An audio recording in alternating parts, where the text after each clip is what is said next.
পয়লা বৈশাখের আগের দিনে ছিল আমাদের বাড়ির ওখানে একটা শিব মন্দির উদ্বোধন। তো দেখো, মন্দিরটা ছিল ছোটোখাটো করে, তো সেটাকেই বড় করে সুন্দর করে তৈরি করেছে। কত সুন্দর লাগছে, তাই না? তো এটা আমাদের বাড়ির কাছেই।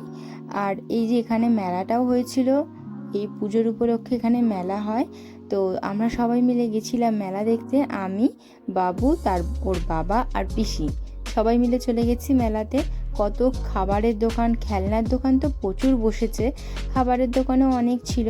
তো বাচ্চাদের খেলনাটা দেখলাম প্রচুর বসেছে, আর মেয়েদের জুয়েলারিটা খুবই কম ছিল, একটা দুটো ছিল। আর এই যে বেলুনগুলো দেখো, কত সুন্দর দেখতে। আমার বাবু তো ওই বেলুনগুলো দেখতেই ব্যস্ত, যে কি উঠছে ওপরের দিকে লাল লাল কালারের। ও তো লাল কালারটা দেখতে খুব পছন্দ করে। আর এই যে দেখো, সব এই পাশ দিয়ে সব খাবারের দোকান বসেছে। তো চলো, আজকের দিনটা অনেক আনন্দে কাটিয়েছি।